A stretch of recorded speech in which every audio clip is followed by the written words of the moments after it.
نہیں مجھ کو تعجب رافضی کی بے حیائی پر، جو بھی صدیق اکبر کو جہاں بھی بھونکے میں سب سے کہہ رہا ہوں، نہیں مجھ کو تعجب رافضی کی بے حیائی پر، فقط مومن کو ہوتی ہے حیا صدیق اکبر کی۔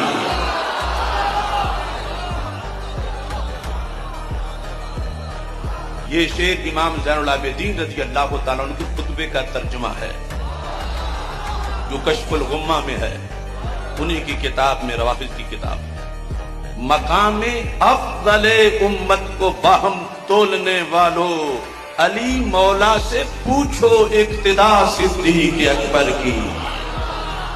وہی چمکا زمانے میں ولایت کی بلندی پر، پڑی ایک بار بھی جس پہ نگاہ صدیق اکبر کی رضی اللہ تعالیٰ عنہ۔